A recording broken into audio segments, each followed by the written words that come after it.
So today is the 11th day of the Omer, and it's the 4th day of the second week of the Omer, which we're going to talk about in a moment. We're in the week of Gvura, of strength or power or boundaries and limits. So we'll start either in a chair or seated on the floor, however you want to begin.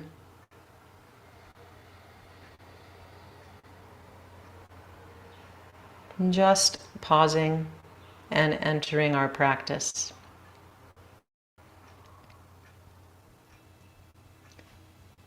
You might wish to close your eyes. If it feels more safe and comfortable to keep them open, of course, please do so. Whatever's in contact with the cushion, with the blanket, with the floor, the pelvis, the feet, the knees, whatever that is, let them ground. Feel that connection with your support and with the earth.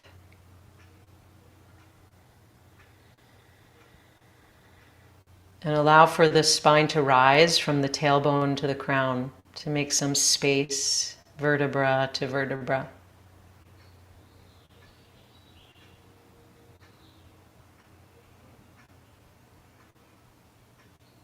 Notice just if in that visualization of moving downward and moving upward, if you've created any more space in this body. If you feel any sensations or changes.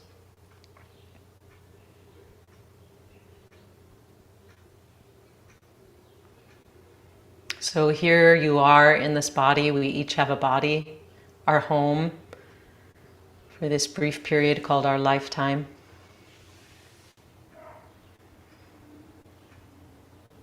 Feeling your breath coming and going in your body.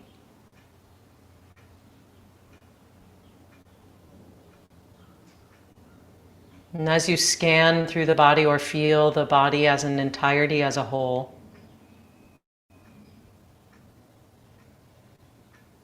feel the solidity, the presence of your body.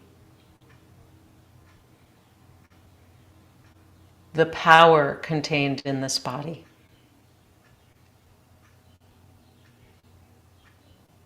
The power of all the larger muscle groups that help you move.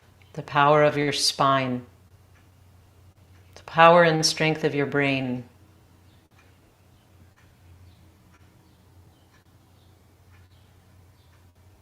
The power of all these organs that help sustain you. Heart, lungs, stomach, all the digestion, reproduction, circulation, respiration, the list goes on and on and on. Breathe into your power, into your strength, into your solidity.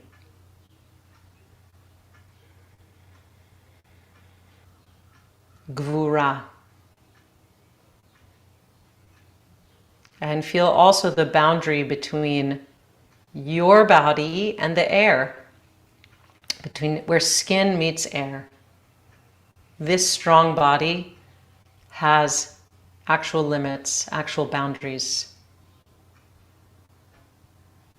before matter and air meet each other. And as you're ready, you can allow the eyes to open. Kat, if you would share our screen for the moment, this little sephirotic tree that I've made by hand. You'll see this is on a large Post-it. Are you able to enlarge it at all a little bit? That's perfect. Yeah, that's great. Wonderful. Thank you. So friends, we are in the Omer, as you may know, and you may be already quite acquainted with. We began counting on the second night of Passover at the second Seder, and we count for 7 weeks, 7 days, times 7 weeks is 49 days. We count this period between Pesach and Shavuot, between coming out of Egypt, coming into freedom, and receiving Torah. We take a journey really together. And so in the spiritual realm, we take it Kabbalistically with the lower 7 sfirot on the tree. Right? And this is a journey of a continual practice of leaving behind. Right? We had a basic leaving behind, or a huge leaving behind, from Egypt, from Mitzrayim. We continue, it's not one and done. We continue to leave behind beliefs and attitudes and any behaviors that keep us stuck, that keep us in fear or keep us in constriction. And so we're taking a journey. Right, so we look each week primarily at one quality, starting with chesed last week, or love, compassion, grace perhaps, and then moving each week to the next. So we're in week 2, we're in gvura. Gvura, also called din, or judgment. So gvura is strength, power, judgment, discernment. It's also gvura, boundaries and limitations, and it's represented by the left shoulder and left arm, and it's also governed by Isaac, the patriarch Isaac. Chesed was Abraham, and Gevurah is Isaac. Now you see these triangles. So the way that these connect, this is just a really, I want to give us a really fast onboarding here. They're in triads. We have thesis, antithesis, synthesis. So Chesed being thesis, love is balanced by boundaries, right? Gvura, chesed, and gvura, thesis, antithesis, they balance each other. And synthesis is tiferet, which we'll get to next week. Balance, beauty, harmony. As well, we're just going to focus on gvura this week. And so as keeps going. We have one per week, and then each day we cycle through. So it's like nesting within. So today is actually Netzach Shebigvura. We're on the 4th day of the 2nd week. So endurance, or eternity within strength, you could say. That's today. But we're going to look in our practice mostly at Gvura. So thank you, Kat, for sharing that.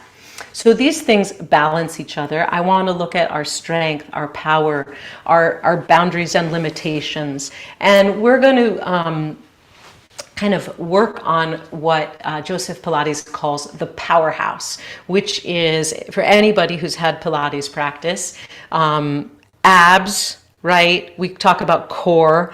But when Pilates talks about the powerhouse, he's talking about abs as well as the low back, as well as gluteal muscles, the buttocks, the outer hips, and even the thighs as well. So we're going to take kind of this whole powerhouse and work up towards warrior 3 pose. So let's get started. You'll follow along, and I think it'll begin to make sense.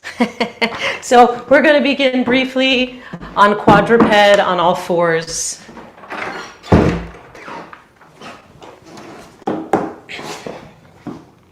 The wrists are directly below the shoulders and the knees are directly below the hips. Make sure you pull up out of the arms so that you don't have too much pressure down into the wrists. You could also stand up on fists if you don't want to have wrist flexion, okay? We're going to begin by inhaling and taking the right leg back behind you. Flex the foot. The toes are pointing down, so no turning out, we're turning down. The thigh is rolling down, inward, internal rotation. Extend one line from heel to crown. Long line.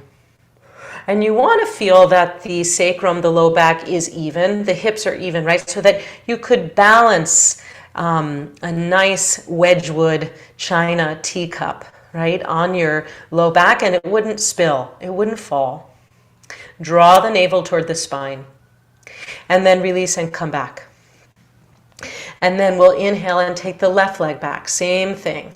Build a little bit of heat here through this whole region, as I said, from the abdomen to the thigh. Flex the foot, Send the heel back, lengthen even through the Achilles tendon.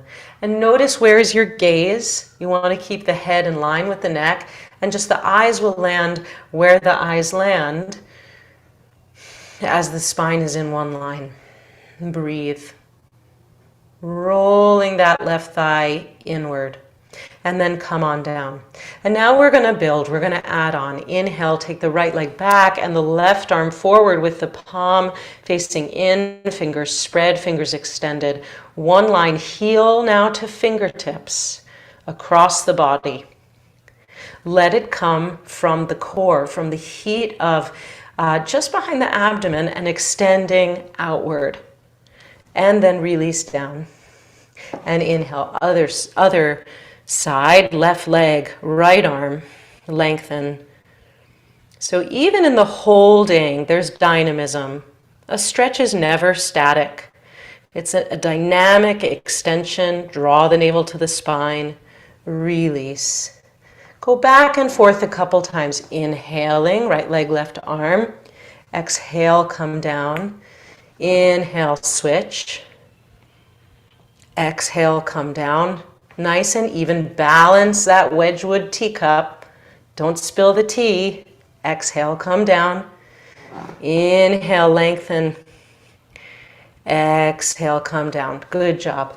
Take a rest. You can circle the wrists one way and then the other way. Just give them a little stretch. Come on back down. We're going to take the right knee forward and around. So circling with the hips clockwise. Just getting some motion for the hip. Waking up those synovial fluids. And then going the other direction, forward. Back and around, forward, counterclockwise.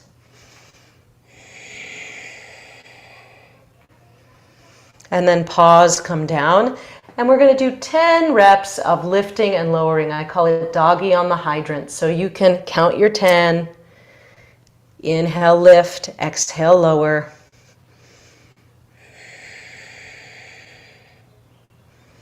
Building a little heat, staying stable.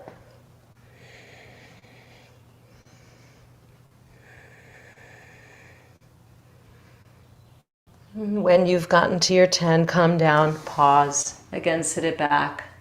Stretch the wrists. If you need, shake it out. And we'll take the other side. So left knee coming forward and around back, taking some circles. Feeling some movement, building a little bit of heat.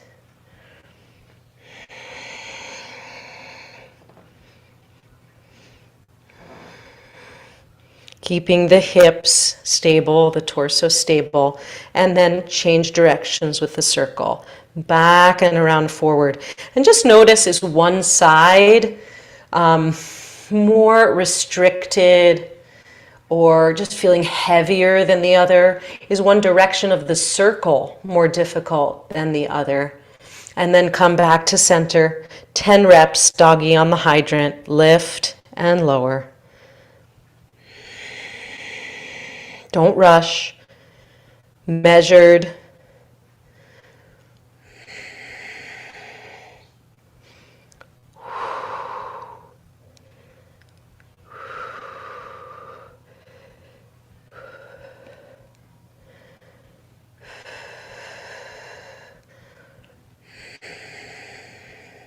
And when you've finished your 10, you're done. Maybe a little bit of heat in those gluteal muscles. You can tap it out on the buttocks. And then we're going to come to stand. Take your time to come to standing. Definitely, I built some heat. Time to take off a layer. And grab your chair and bring it onto your mat.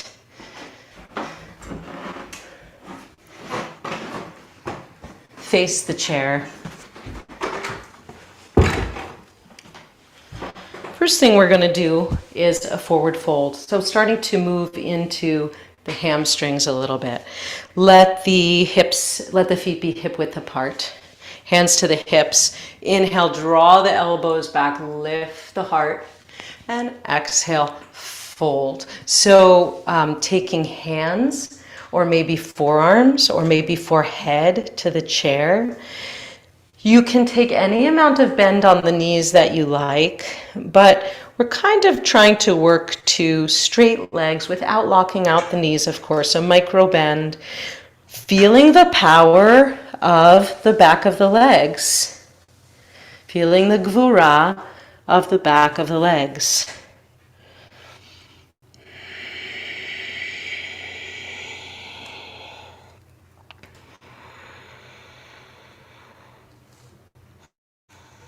Spread the toes. Ground the four corners of the feet, inner and outer heels, mound of the big toe, over to the mound of the little toe.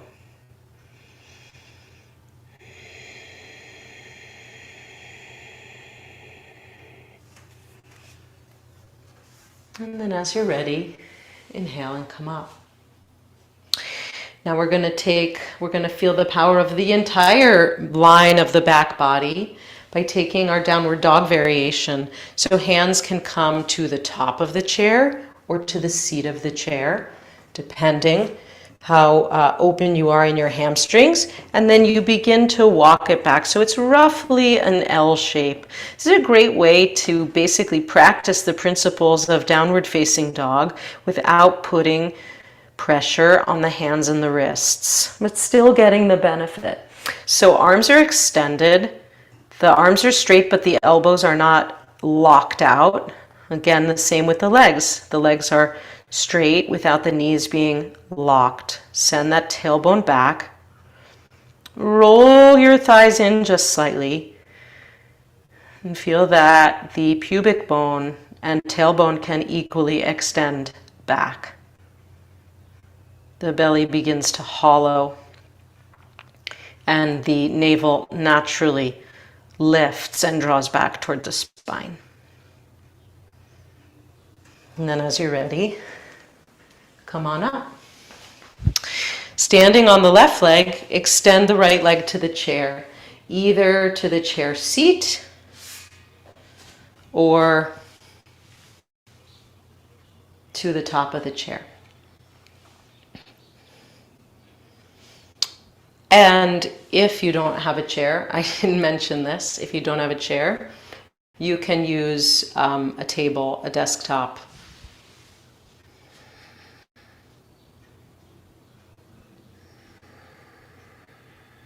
So extending the leg, flexing the right toes back toward the body, and then release. And we'll take the other side. So starting to feel a sense of now working through the power of the legs, stamping down the standing leg, extending the extended leg, feeling the power of the legs in combination now with a little bit of balance. Balanced pose. Standing ankle, the right ankle's directly below the right hip.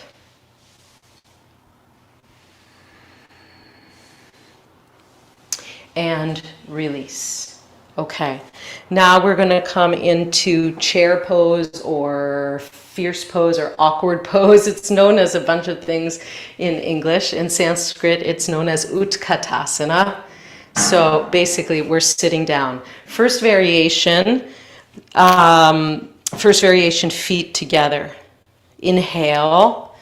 Take the arms up to shoulder height or up by the ears. Exhale and sit it down. If you would like help with your balance, you'll take the hands to the chair or to a wall. So here you are, breathing, building some heat, feeling the power of the thighs, the hips, the buttocks, long spine. If the arms are extended up, palms facing each other, fingertips extended. And when you're ready, release. You can stay as long as you want. So building some heat in the legs. Now we'll take another variation. Take the legs this time hip width apart. They're still in parallel. The toes are not turned out, but you might even take the legs as wide as the mat. Just taking them wider just to see how does this feel. Inhale, arms up. Exhale, sit it down. Just a little bit different in this variation. Pull the toes up off the floor, lift and separate the toes, and see what it feels like to draw the toes up. Ground through the inner and outer heel, and again through the mound of the big toe, over to the little toe. Woo! As you're ready, come on up. Okay. Now, I'm gonna start to work into Warrior 3 with some variations. So take that blanket, fold it to the top of the chair, or I should say it depends how high your chair comes up. What we're going to do right now is fold forward over some support of the chair. Okay, so here you are with your chair, some support, you're coming to the back of the chair. The belly kind of lifts up and over, so hopefully this top of the chair is supporting you right at the crease of the hips. That's what you want. Take your hands to the chair seat. Inhale, lift and extend the right leg back behind you. So we're building this pose.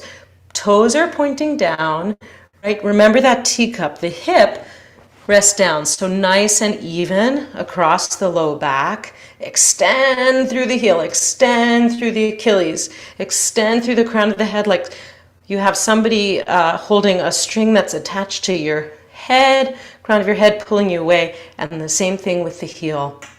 And then lower the right leg, pause, and inhale, extend the left leg.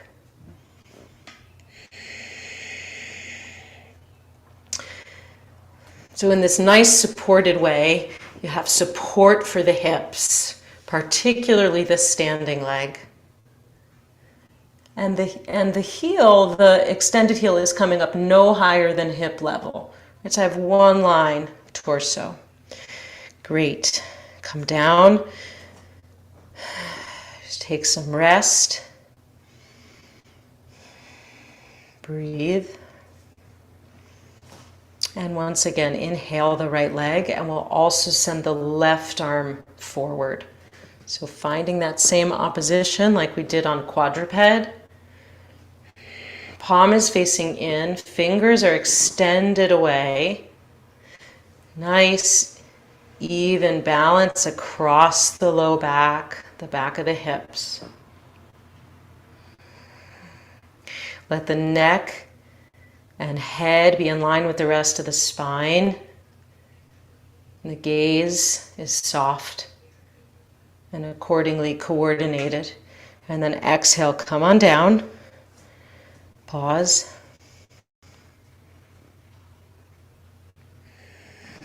Inhale, extend the left leg back and the right arm forward. Again, palm facing in, fingertips extended away. Gvura. Just feel the power of your own body. Feel its strength.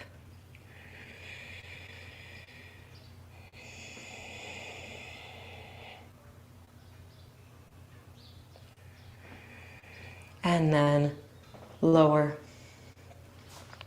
Okay, so if this was plenty for you, then you might want to, we're going to kind of build and take away the support of the props, but at any point just stick with what we're doing. It's wonderful stuff. The props give you great proprioception to understand where you are in space, to give your body information. If you'd like, remove the chair and blankets. And I should say this actually, if you want to kind of remove one level but still stay balanced, take the chair in front of you on this next round.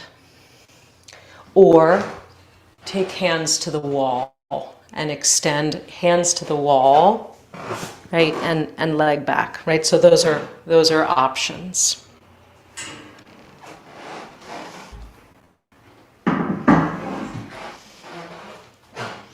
Next variation we're going to do is hands by the side. It's basically like a pendulum coming over.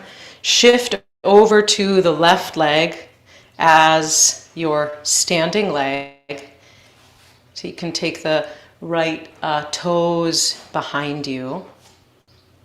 Inhale, lengthen the spine, and exhale just as we came over the chair, hinging at the hip crease, fold forward.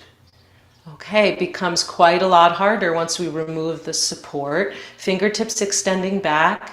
And remember that teacup. So the right hip wants to open and come up. We want to close it toward the ground as best we can. And again, left hip, knee, ankle are in line with each other. Inhale and come on up. And we switch sides. So shift over to the right foot.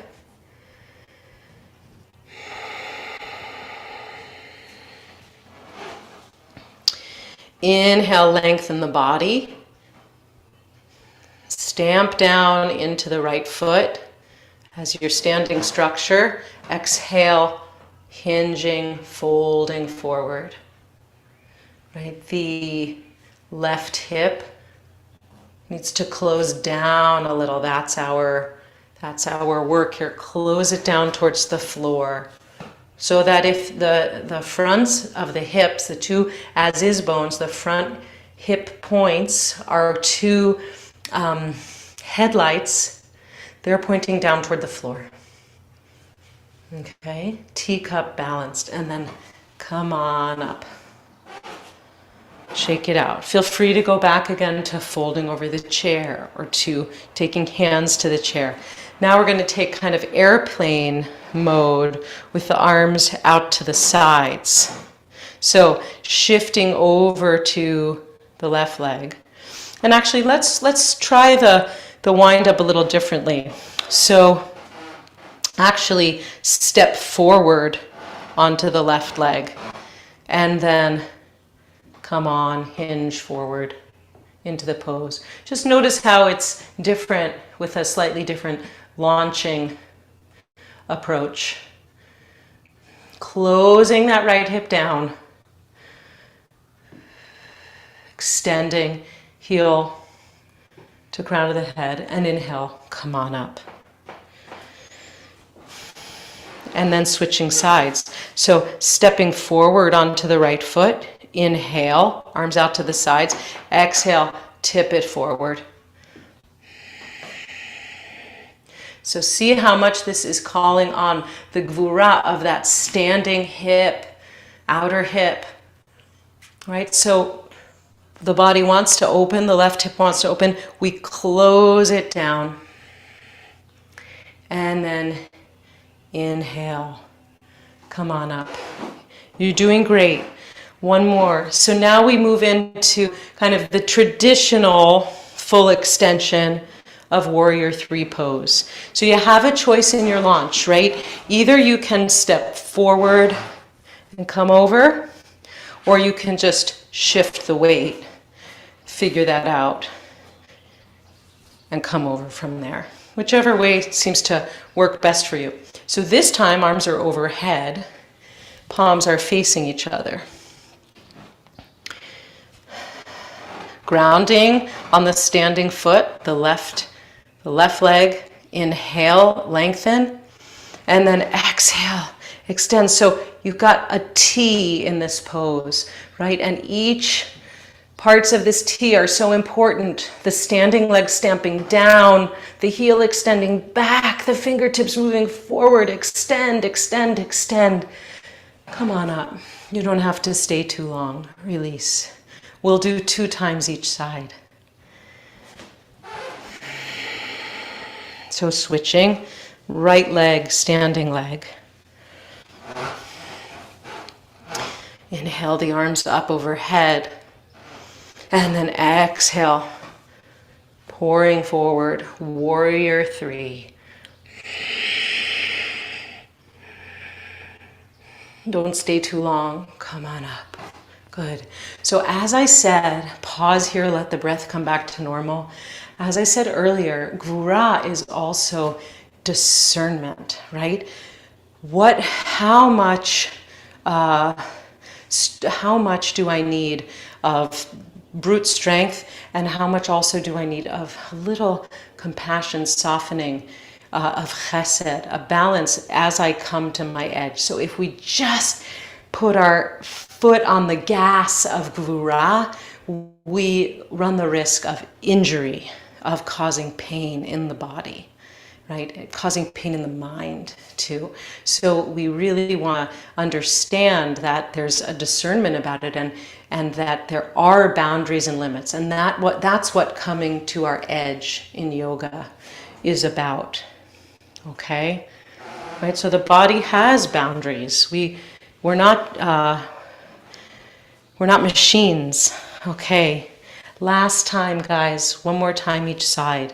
Left leg is the standing leg. Inhale the arms. And then exhale, fold. Balance that teacup on the sacrum. Press into the standing foot. Press back with the standing leg. Forward with the fingertips. Come on up. Switching sides. Inhale, lengthen. And exhale, fold.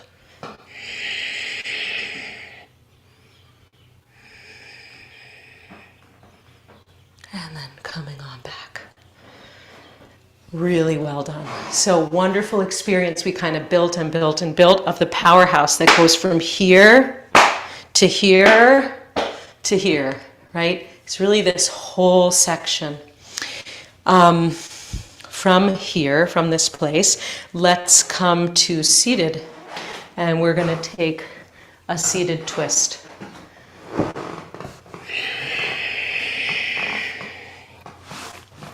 So, drawing the right knee up, and several options here. You can keep the legs parallel, or you can cross right over left with left leg extended, or you can tuck left leg under you.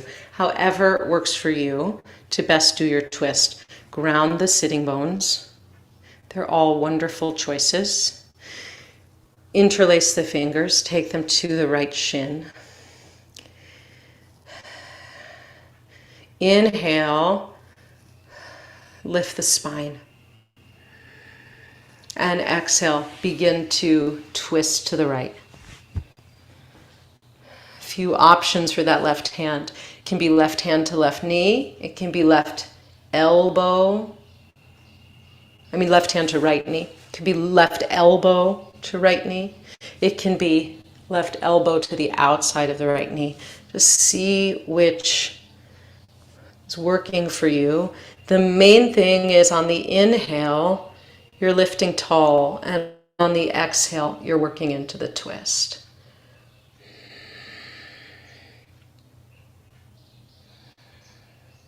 On the inhale, you're lifting tall, and on the exhale, you're working your way into the twist. And then as you're ready, slowly release.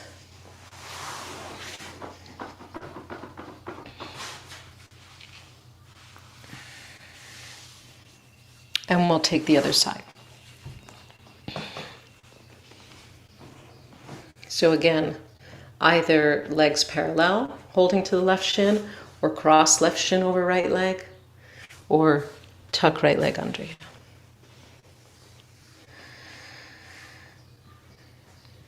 Inhale, lengthen the spine. Exhale, spin to the right, to the left, sorry. Spin to the left, right hand to the left knee or right elbow.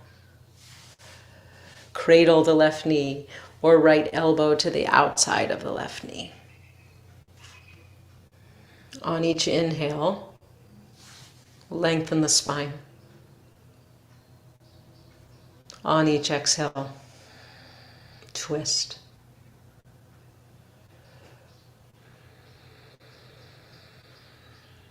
Feel the strength and the power of your own spine.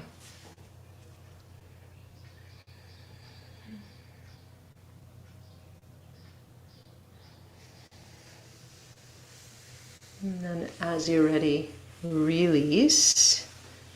We're going to make our way to the floor. One final pose, bridge pose. You can take it in any way that you like. There are lots of variations. I'm going to guide one. If it doesn't work for you, you can pick another. So walk the heels toward the sitting bones. The knees are bent. Take the arms, extend them long, and grasp either side of your mat. Tuck your shoulders under you a little bit so that the neck lengthens. The shoulder blades move toward each other, and the front of the chest starts to open. Inhale here, fill the belly, the ribs, and the chest. As you exhale, flatten the low back, draw the belly to the spine and tailbone toward the knees, and then begin to come up, press up into the feet. Lift those headlamps of the front hip points up toward the ceiling. As you come up a little more, maybe you tuck the shoulders a little more. So you see if you want a lower bridge or a higher bridge. But again, press into all four corners of the feet. Try not to clench your buttocks. They're going to engage, but you don't have to squeeze. The work is really coming from lengthening the spine. The work is coming from pressing into the feet and lifting those hip points up. Thighs are strong. Maybe they'll start to shake a little bit. That's okay. Feel your own strength and know your own limits. Chin is a bit tucked, but it's not squishing the throat. Neck is lengthened, but not jammed. Come down whenever you're ready. If you want to build this Gvura practice, stay a breath or two beyond your usual. And when you're ready, widen the shoulders. Release the hands, lower down vertebra by vertebra to the floor. Beautiful job, everybody. You got this. Okay, a little bit of wind down. Take your palms to your thighs and just give your thighs a little bit of a rub. Bring them some more warmth, maybe a little tapping to the thighs, to the outer line of the leg. Any kind of massage or patting down. And then bring the palms to the front of the thigh and draw them down to where the thigh starts to meet the hip, just the root of the thigh. Inhale. And as you exhale, press the hands to the legs, press the thigh bones a little bit away. Right? So nothing's moving, but as you press, you might notice a feeling of length to the low back and a feeling of hollowness to the abdomen. Just giving a little bit of length and opening to the low back. And then release the hands. Draw the knees in, either one at a time or both together.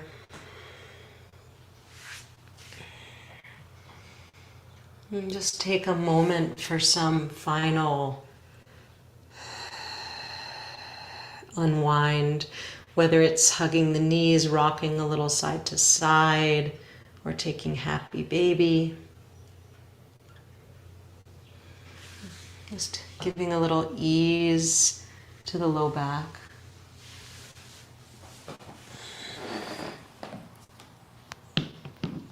Maybe taking circles with the knees. And then settle into stillness for a couple of minutes here. Maybe you'll keep the knees bent and soles of the feet to the floor. Maybe you'll lengthen the legs long. More traditional Shavasana, maybe that's your choice. You decide. The arms are at your sides with the palms turned up.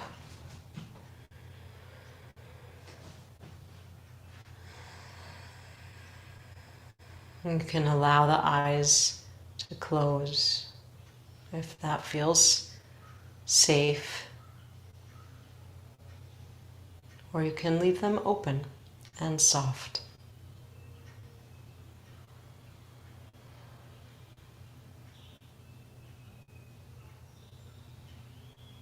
Just a couple of minutes to let the body integrate, to let the nervous system understand the information it's just received. So there's nothing you have to do.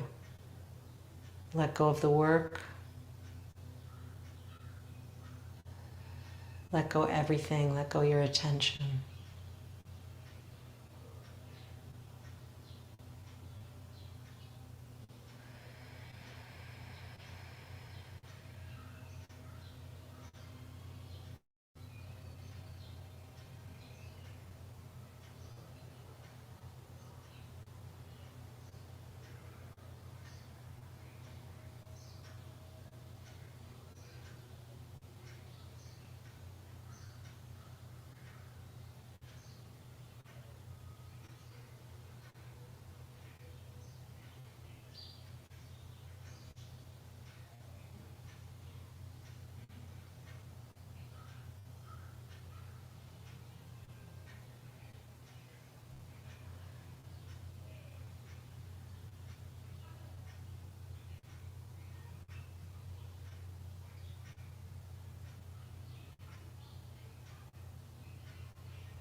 As you're ready, rolling it over onto one side, gather yourself in a fetal position.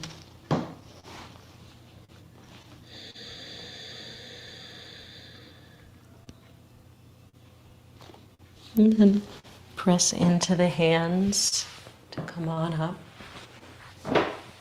And find a comfortable seat once again.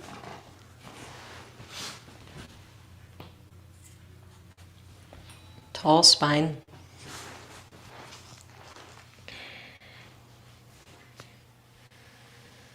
You might take your hands to a part of your body which feels strong or which feels powerful.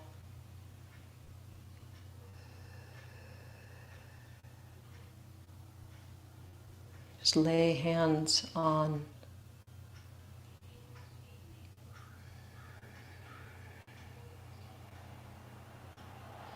So allowing the resonance, the echoes of Gvura today as we move into the week, exploring Gvura and understanding the balance between Chesed and Gvura, between love and limits.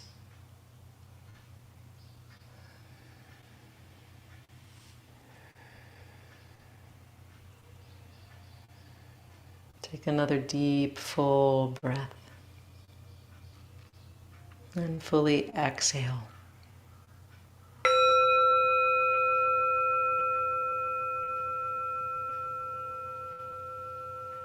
You can allow your eyes to open. Thank you all for practicing today. Shavua Tov. We'll stay for some Q&A until the top of the hour, integrating our practice with some reflection and sharing. Please stay if you're able. If you're going on with your day, Shavua Tov, thanks for coming. Thanks for practicing. And as always, if you've enjoyed this practice of any of the offerings from IJS, please feel free to make a donation in any amount to help support our work and our offerings.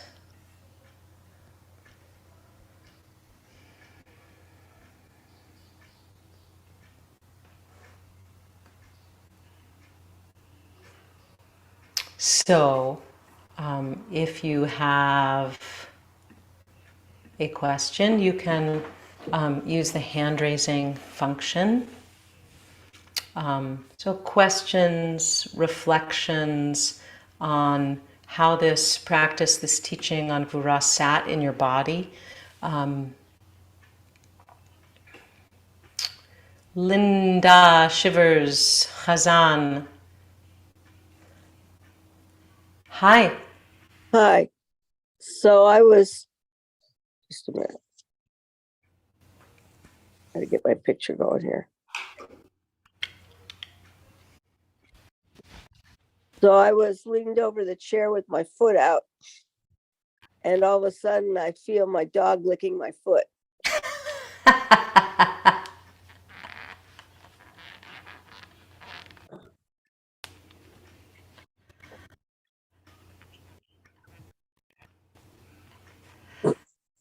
Is that it? Is that the share? That's a share. That's it. Nothing better. As you're practicing Gvura, a little bit of chesed from the dog, it's always nice to have our animals with us when we practice. I mean, in seriousness, actually, they really get the energies of what we're doing. And everybody seems to report like, oh, my dog, my cat wants to be in the middle of the mat when I practice or near me. It's not because they're like trying to be a pain. They just get that you're focused, I think, and they want to be in the space of that focus and with the energy that's being drawn up and coming. I love that. Thank you. Susan Benson. I want to thank you because can you hear me? Yes. Okay. I want to thank you. I've done yoga for many years in different varieties. As I've gotten older, it gets a little more limiting, but it's been wonderful. But I've never done it with Jewish inspiration and prayer and learning. And I want to thank you because it's just wonderful. It adds such a wonderful dimension to me. I had one yoga teacher who was Christian, and she used to say prayers. And it was nice, but it was uncomfortable for me because even though many of the prayers were the same, certain things I didn't relate to. So this is really very special. So I thank you. And the class is wonderful.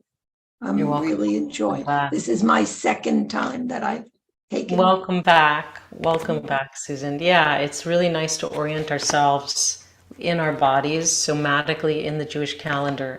There's so much wisdom and value. I want to mention that I think my favorite book on explaining the Sfirot is Ehyeh, A Kabbalah for Tomorrow by Art Green, who is really one of the founding fathers of the IJS and our work. So let me just put that title in the chat. He really gives excellent explanation to understand the qualities of the Sfirot, of the Midot. Ehyeh, A Kabbalah for Tomorrow by Art Green. Okay. Also, Kat, if you could put, if you haven't yet, the my little scribble of the Sfirot, I think that that would be helpful to folks. Ricky asked, could you teach us more about Chesed Gvura? Of course. So, Chesed,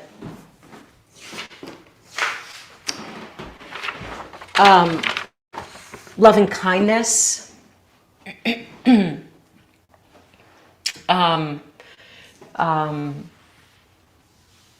sometimes defined as grace. Gvura, as I said, sometimes defined as boundaries and limits, right? So if we only have chesed, compassion, I mean, you could say compassion is rachamim and love is ahava, of course, but so these are kind of all words that we use for chesed, however. If love is unbounded, have you ever in your life been swallowed by love, or swallowed or smothered another being or been overwhelmed by your own love, right? If it's unbounded, it can be overwhelming both to giver and recipient. On the other side of that, if gvura is too strict, if we're too tight, we say in meditation world and in the yoga world, not too tight, not too loose. If you've ever studied Pema Chodron, that's a big phrase. When we sit or when we practice a pose, not too tight, not too loose, find the middle ground. If gvura is, if we have too many disciplines and too many structures and too many rules about how it has to be, then we're unbending, we're unyielding, we're too demanding, right? So if we have too much chesed, if there's too much softening, we might not show up to our practice. If we might not make progress in our practice, and we want to, right? So we've all exhibited some gvura to actually show up today at all, right? If there's too much gvura, as I said, we risk overdoing, we risk injury, we risk needing to do it a certain way. We risk trying to make ourselves into a perfect posture. And as I try to repeat over and over, the poses, the postures are not here for us to fit into a paradigm, but to be tools for our growth, awareness, and enlightenment. There are tools, not our pharaohs, right? So we have to constantly balance, do I need more chesed? Do I need more gvura? Is it just too uncontained and it needs some gvura, a little bit of boundary? Is it too rigid and strict and I just need to soften it up?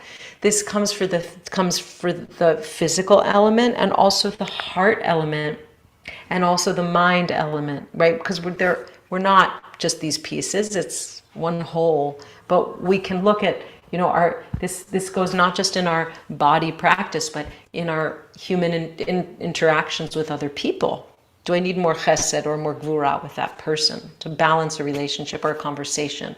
Do I need more of one or the other with myself? So Ricky, I hope that's helpful. That's my Dvar Torah on chesed and gvura. I feel like there was something else in here. Let's see.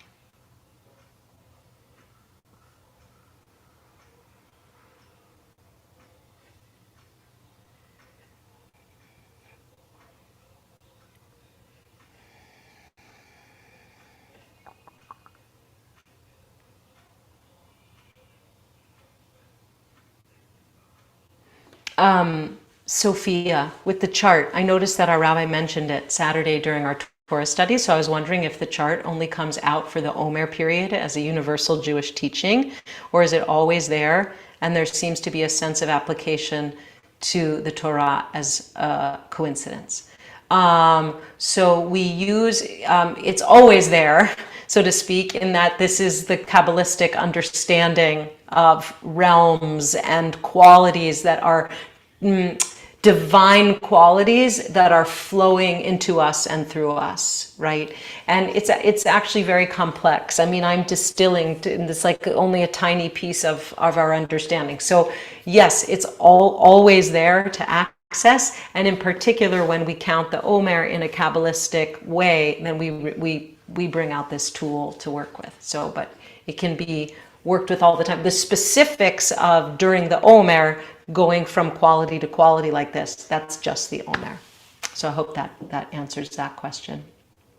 Very, very good question. Thank you. And if, remember too, this is a lifetime of study, and I'm certainly no Kabbalistic expert. So, if this is just confusing or mind-blowing, don't worry. We take a little bit, and each year we add in our understanding, just as with every holiday and with every Torah portion, we just add a little bit to our understanding.